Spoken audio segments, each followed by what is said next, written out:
오늘은 대림절 첫 번째 주간을 맞이하는데 매년 대림절은 언제가 대림절이냐면 성탄절을 중심으로 해서 앞에 4주 동안을 대림절로 지킵니다. 그래서 보통 4주가 있게 되는데 오늘이 첫째 주가 되는 것이죠.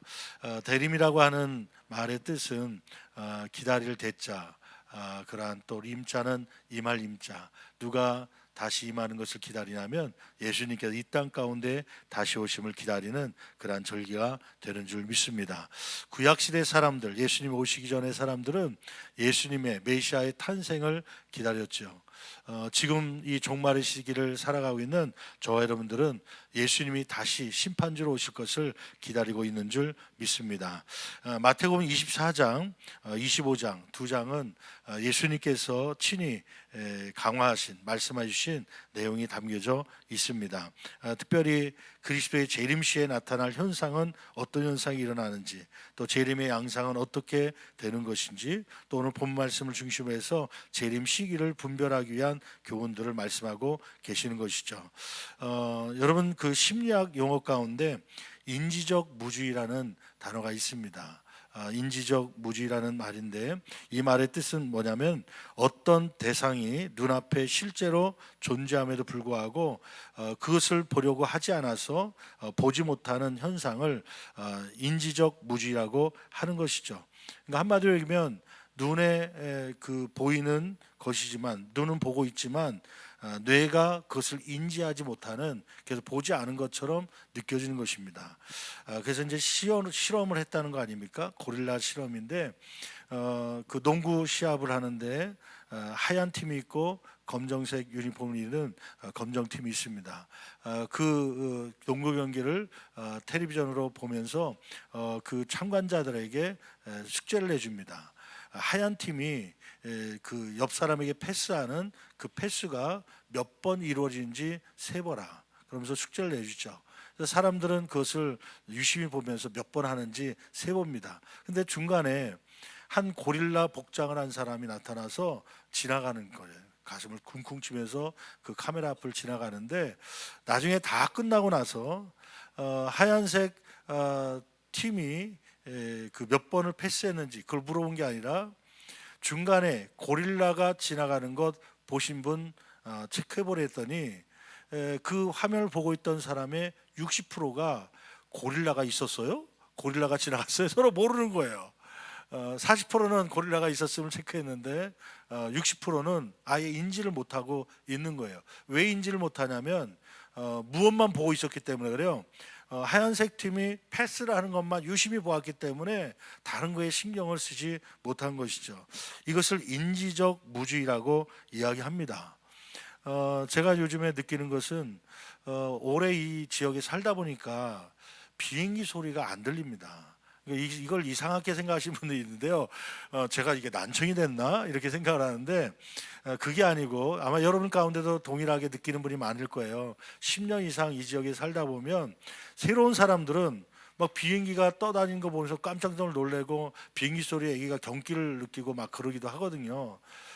저도 모르고 있다가 외부에서 오신 목사님이 어머 목사님 여기는 비행기 지나가네요. 그럼 그때서야 비행기가 있었지 하면서 쳐다보는 경우가 있거든요. 평상시엔 비행기가 잘 안 들려요. 두 가지 현상 때문에 그러는데, 심리적으로 첫 번째는 아까 얘기했던 인지적 무주의입니다. 그러니까 내가 다른 것에 관심을 갖고 있기 때문에 그것이 안 들리는 것이죠. 또 하나는 뭐냐면 습관화라는 것입니다. 습관화. 우리의 뇌는 반복적인 소리에 무뎌진답니다. 그래서 처음에 냉장고 소리가 막 시끄러웠었는데 살다 보니까 냉장고 소리가 안 들려요. 소리가 안 들리는 게 아니라 뇌가 무뎌지는 것입니다. 적응해 가는 것이죠. 기찻길 옆 오막살이 아기아기 잘도 잔다. 걔는 왜 잘 자냐면은 기차 소리가 안 들리는 게 아니라 무뎌지는 것이에요. 비행기 소리가 오래 살다 보면 안 들리는 것이 아니라 이제 무뎌지는 것이죠. 그러면서 비행기 소리가 잘 느껴지지 못하는 거예요. 아마 이곳에 많이 동감하는 분들이 있는데, 이 두 가지 현상 때문에 습관화와 그다음에 인지적 무주의 때문에 비행기 소리가 안 들리는 게 당연한 것이에요. 난청하고는 다른 것입니다. 제가 왜 이야기를 하냐면 이 대림절이라고 하는 것은 왜 대림절을 갖는가? 그 이유는 너무 우리가 일상생활에 집중하다 보니까 또 다른 문제 가운데 골몰하다 보니까 중요한 것을 잊어버리고 생활할 때가 있다는 거예요.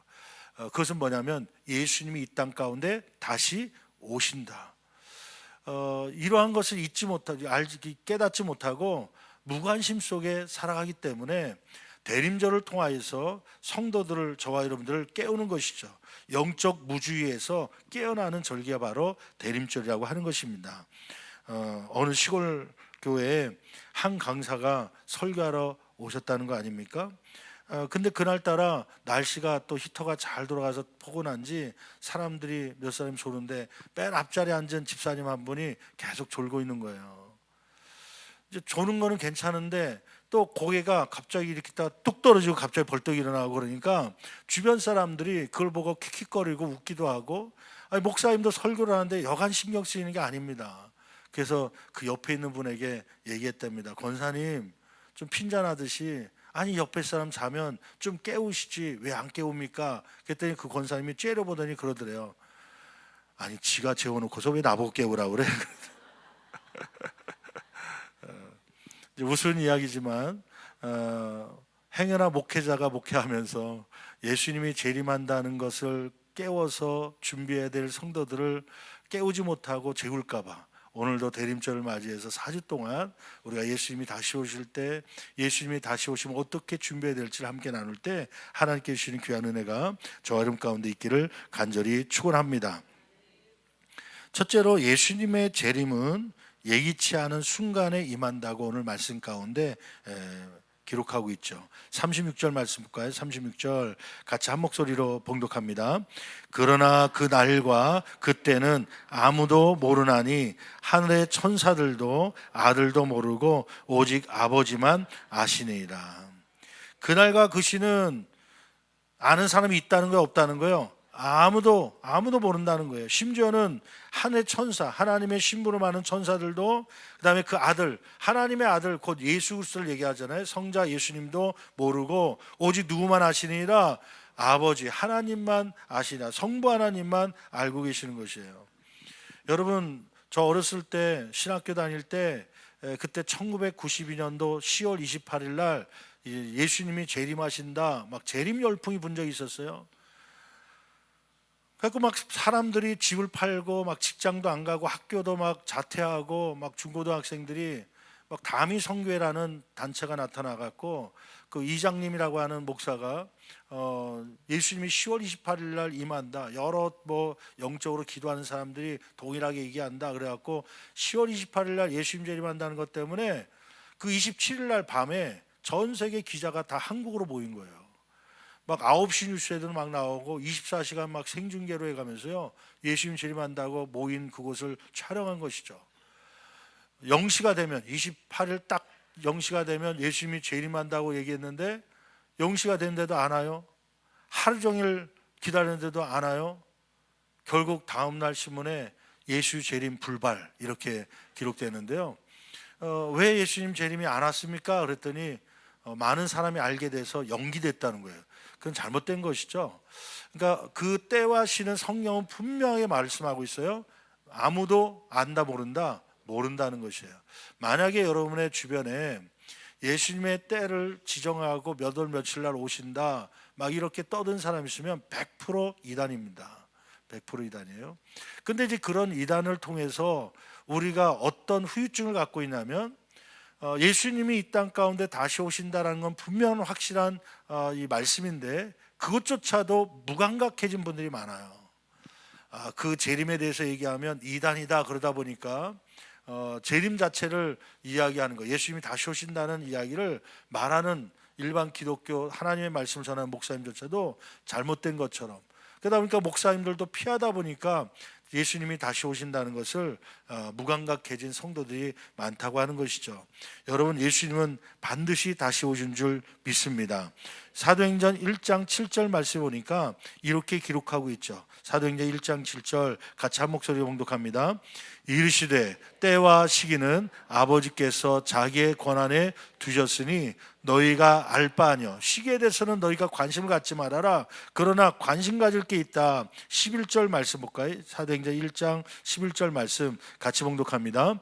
이르되 갈릴리 사람들아 어찌하여 서서 하늘을 쳐다보느냐. 너희 가운데서 하늘로 올려주신 이 예수는 하늘로 가심을 본 그대로 오시리라 하였느니라. 예수님께서 부활 후에 며칠 동안 함께하고 있냐면 40일 동안 함께하면서 이제 하늘로 올라가시는데, 하늘로 올라가실 때 천사들이 거기에 쳐다보고 있는 사람들에게 말씀한 거예요. 너희가 본 그대로 예수님은 다시 오시리라. 여러분, 중요한 것은 날짜보다도 우리가 관심을 가져야 할 건 뭐냐면 예수님은 반드시 오신다는 이 신앙이 저 여러분 가운데 있기를 간절히 축원합니다. 그런데 그 예수님의 재림은 평범한 일상 속에 갑자기 임하신다고 성경은 기록하고 있죠.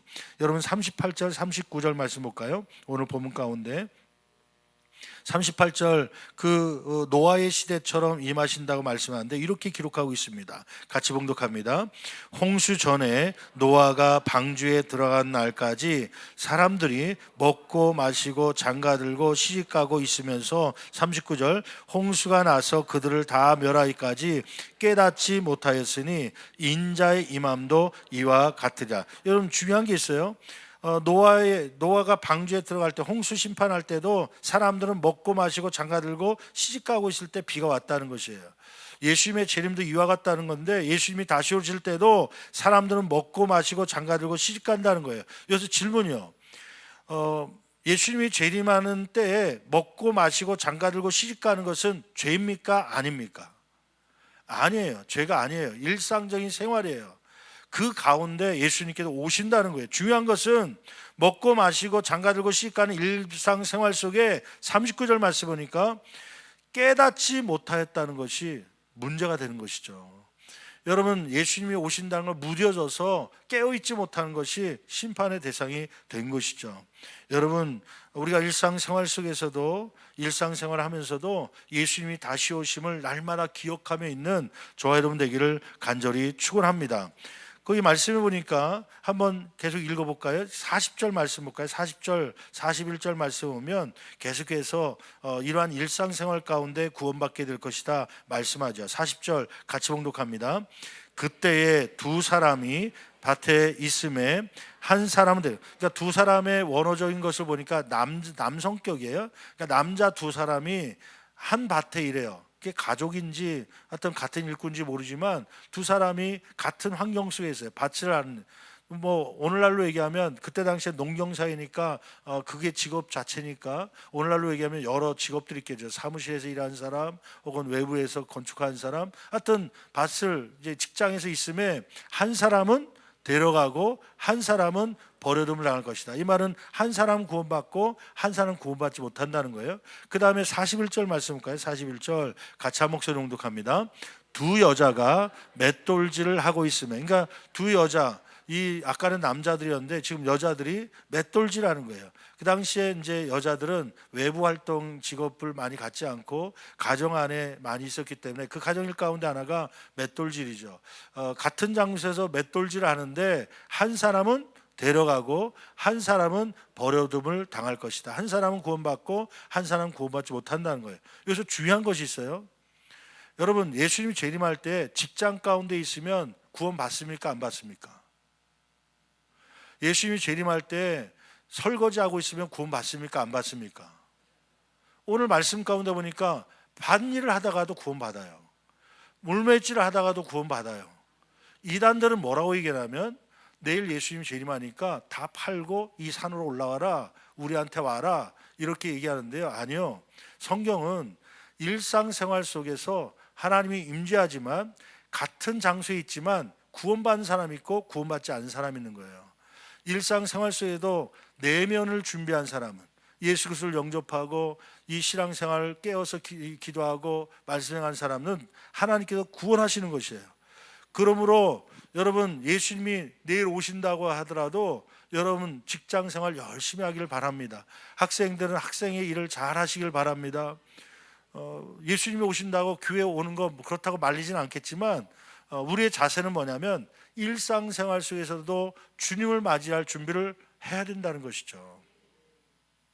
감리교 창시자인 존 웨슬리 목사님에게 사람이 와서 질문합니다. 목사님, 내일 만약에 인류의 종말이 온다면, 예수님이 재림하신다면 목사님은 뭐 하시겠습니까? 그랬더니 이분이 그렇게 대답해요.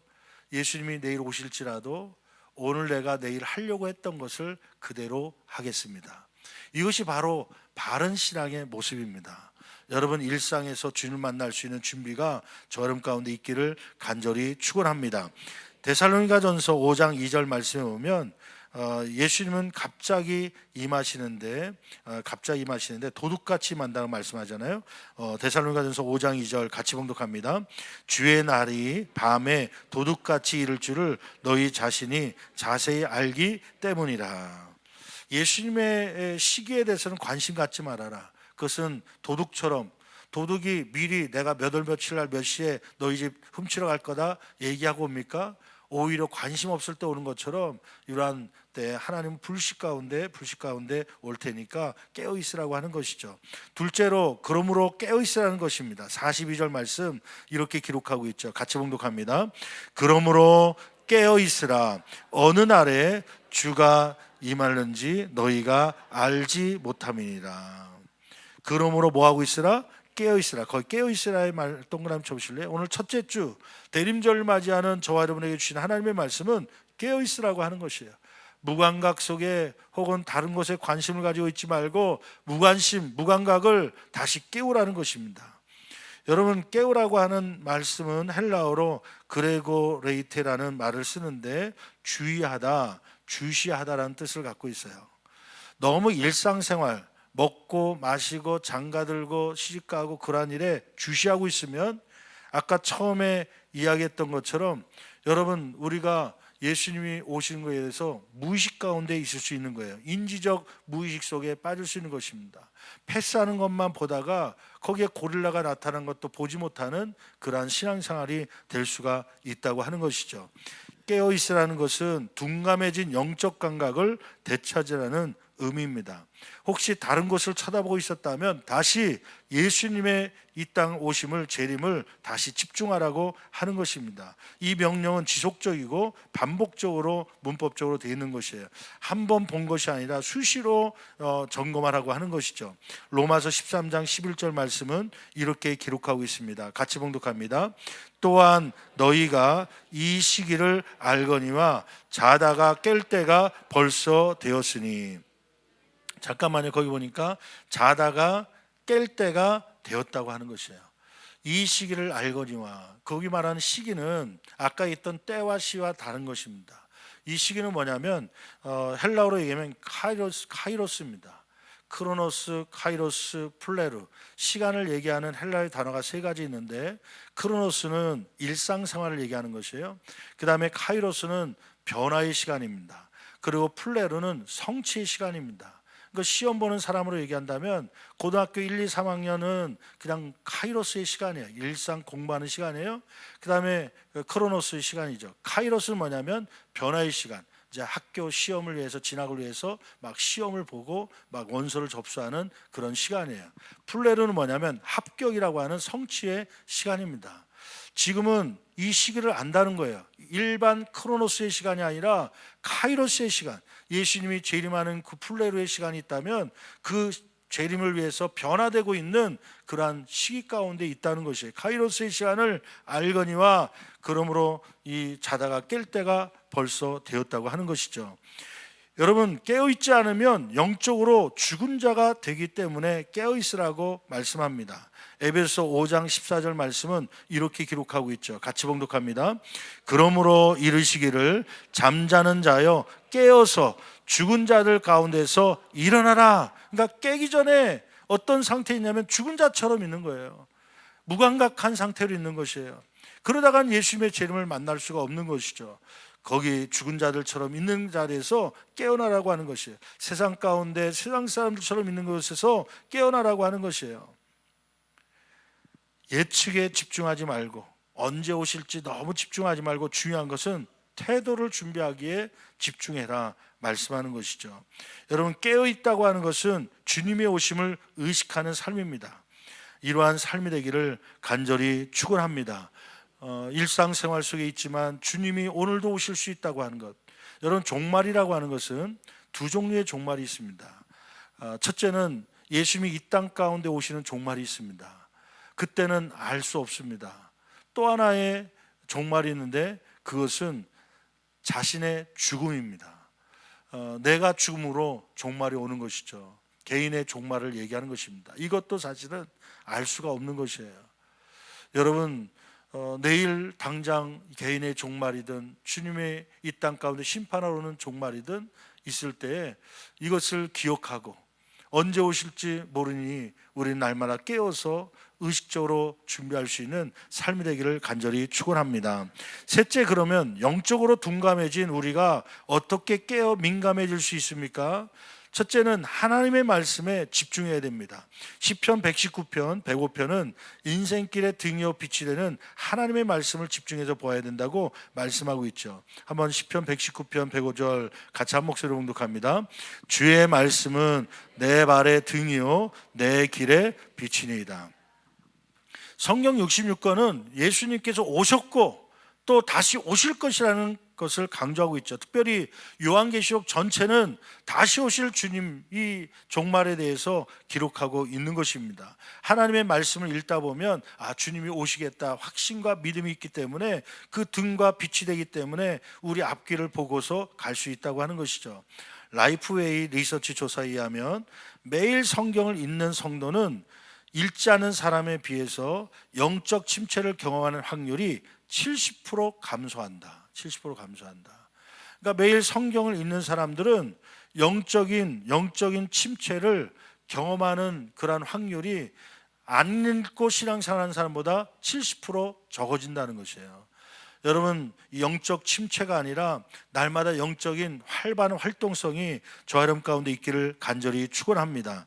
그러기 위해서는 하나님의 말씀을 매일매일 같이 읽는 것이죠. 두 번째는 깨어있음을 유지하는 가장 실용적 방법은 기도하는 것입니다. 마태복음 26장 41절 말씀, 주님께서 이렇게 말씀하셨죠. 마태복음 26장 41절 같이 봉독합니다. 시험에 들지 않게 깨어 뭐하라? 기도하라. 마음에는 원이로되 육신이 약하도다. 겟세마네 동산에서 예수님께서 잠자고 있는 제자들에게 말씀한 거예요. 시험에 들지 않게 깨어 기도하라. 여러분, 깨기 위해서는 기도가 필요하다는 것이에요. 이 기도는 무엇과 같냐면 영적으로 주님이 오실 것을 기다리는 자세입니다. 제가 어렸을 때 이제 신월동 이적에서 이제 거의 자랐으니까 초등학교도 다니고 그다음에 중학교도 다니고 초등학교 때 그때 저희 세대 때는 운동들 지금 요즘의 애들은 운동을 잘 못하는 것 같아요. 지금도 야구하자 그러면 스크린 야구 가고 그러면 우리 애들보다 제가 더 잘하는 것 같아요. 요즘 애들은 그걸 잘 안 하니까 게임 그냥 막 그 핸드폰 게임만 하고 있지 또 컴퓨터 게임만 하지 실제로 뛰지 않으니까요. 근데 저희 때는 그런 게 없으니까 막 프로야구가 그때 막 생겼거든요. MBC 청룡 또 오비베어스 막 해갖고 막 그 프로야구가 생기면서 야구 붐이 일어나고 또 탁구 붐이 일어나서 탁구도 기본적으로 치고 또 축구도 하고 막 그런 세대였거든요. 이제 야구 글러브가 없는데 애들이 이제 야구 글러브를 갖고 있어요. 그래서 이제 주로 저희들은 어디서 야구를 했냐면 물론 초등학교에서도 하지만 초등학교 때 운동장에서 또 여자애들이 막 놀고 있고 또 다른 축구하는 애들이 있으니까 야구는 또 공간이 필요하니까 저 옛날에 성림연립 지금은 뜰안에 아파트라고 돼 있잖아요. 뜰안에 아파트 뒤쪽에 고강도 부천하고 이제 경기하는 산이 있는데 이제 돌산들을 막 깎고 막 그랬어요. 이제 그 산이 있으니까 이제 비행기가 내려가는데 이제 어려움이 있다 그래갖고 산을 깎는데 그 공터가 생긴 거예요. 그 초등학교 때 이제 그 공터가 와서 야구를 하는 것이죠.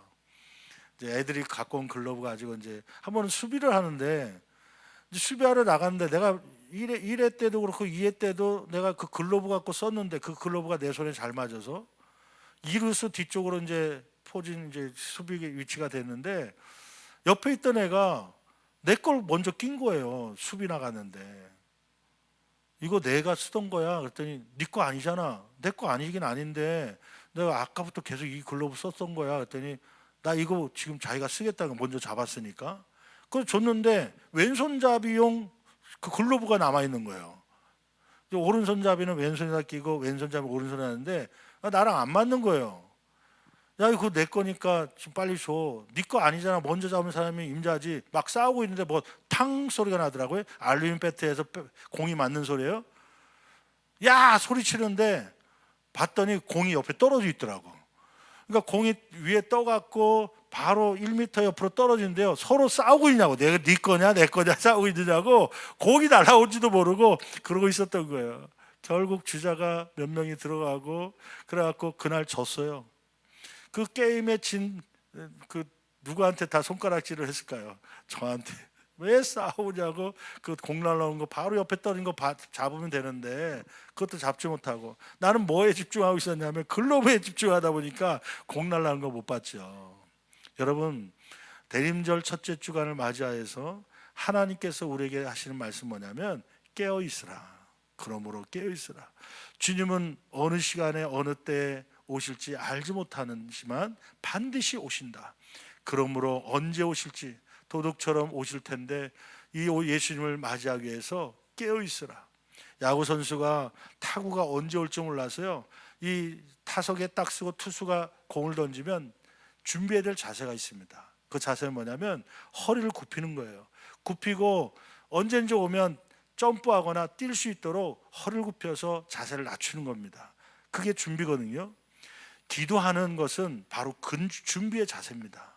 기도는 지금 예수님이 오실 그때에 예수님 어서 오시옵소서 뛰쳐나갈 수 있는 준비하는 것이 바로 기도입니다. 여러분, 기도함으로 날마다 깨어 있어서 주님이 오실 때를 알기를 바라고, 또 기도하고 깨어 있음으로 인하여서 주님이 오실 때 맞이할 수 있는 저와 여러분 되기를 간절히 축원합니다.